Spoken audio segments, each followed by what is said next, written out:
We really have got real issues here in the UK, and they're showing themselves tonight in Birmingham. We've got normal British citizens, regular people wanting to go about their day, want to support their team, fearing for their life. Kids can't even do a full day at school because schools are closing early because they fear the violence that may erupt in Birmingham tonight. And I say may, it is more than likely going to happen.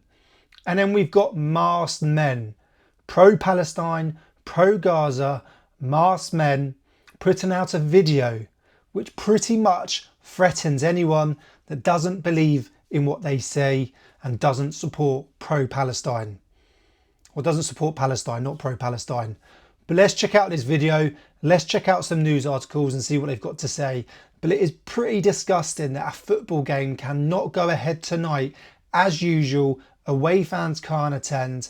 The local people are fearing that there's going to be mass riots and violence and they can't go about their day and children can't go to school.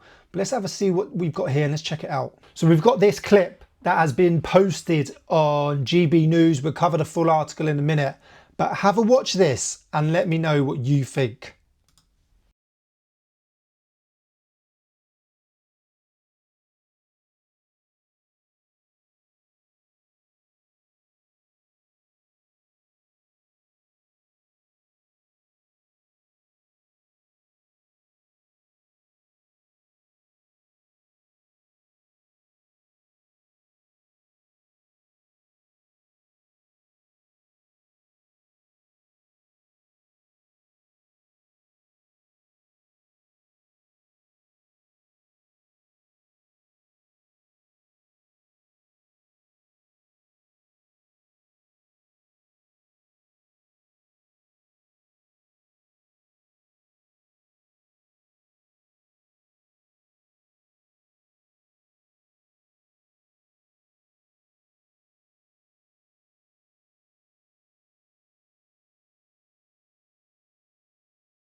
So that's the image we've got.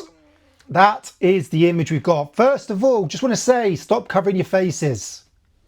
Stop covering your faces. Show your face if you're going to do something like that. You don't see raise the colours, people covering their faces. They're going around proud. Secondly, if you want to support Palestine, you support Palestine. I've got my own personal opinions, support Palestine.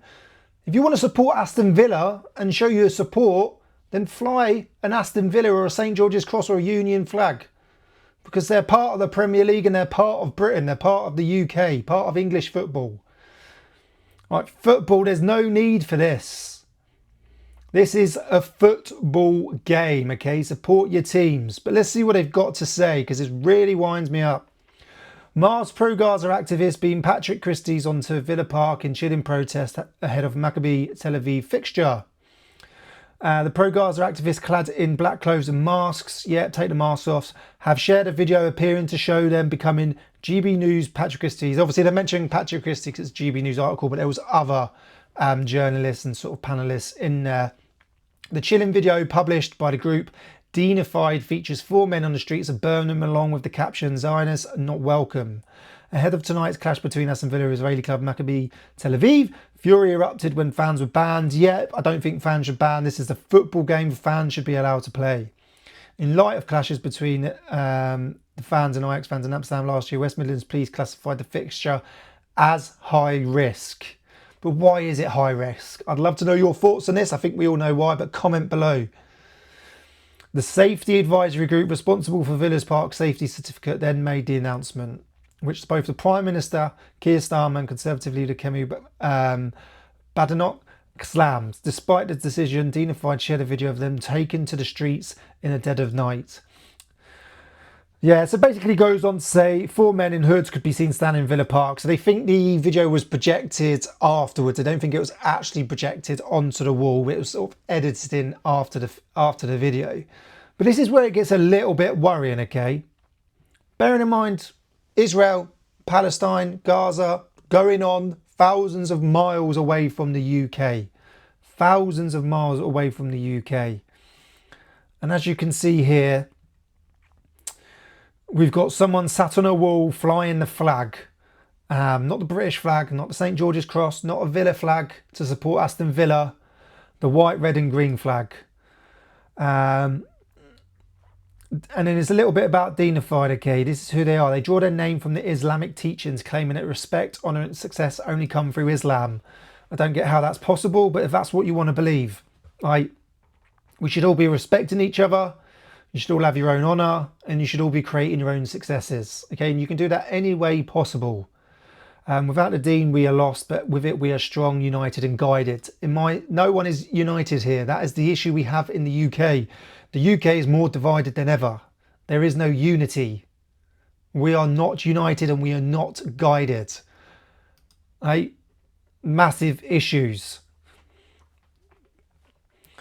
And then here we go. So, ahead of tonight's Maccabi Tel Aviv fixture, several schools in Birmingham are set to shut their doors early amid continuing security concerns. So kids cannot even do a full day at school. How worrying is that? How worrying is that? Because of something that's going on thousands of miles away, kids cannot do a full day at school. Parents are having to pick up the children earlier. They're having to make plans and changes, possibly, losing money at work to go and pick up their children earlier. And then I've seen posts where locals are actually fearful tonight because they're worried. There's about 5 protests going on in the area. 700 police officers. We're in an economic crisis. Our police are understaffed, pretty much underkitted. Massive cost of living crisis, massive black hole in the budget, as they say. They're not funded correctly. And we're having to provide 700 police officers to a football fixture. The resources they're taken away, where there could be a child being abused, could be a domestic abuse case going on, someone could be getting robbed, someone could genuinely, because you're going to have paramedics there as well, someone could be having a heart attack, a stroke, someone could fall over and they may need police assistance, anything. But we've got 700 police officers having to support a football game because people just can't keep their personal opinions or their pride to themselves and let them just play the football game. And then if you want to go and support the war, go to the war. Show your courage there, because none of you have actually got real courage. It's absolutely sickening that people can't go about their day, kids can't do a full day at school, and parents are having to cancel work possibly to go and pick up their children earlier because they want to get all angry over a football game because Maccabi Tel Aviv are coming over for a fixture. Yeah, some of them may have served in the IDF, but that's conscription. They didn't even have a choice. And that's what we need to bring in the UK, I think, teach some discipline into some people that live in the UK, into some citizens. Honestly, it really winds me up. Hopefully there's minimal violence tonight. I can't see that happening, no, but hopefully there is minimal violence. The game can go ahead. Shame the away fans can't come. Shame Maccabi Tel Aviv don't have the fans there to support them on in this fixture. But hopefully we can go ahead with minimal violence. But I'd love to know what your thoughts are on this. Please do comment below. Please. Thank you for watching, and don't forget to subscribe.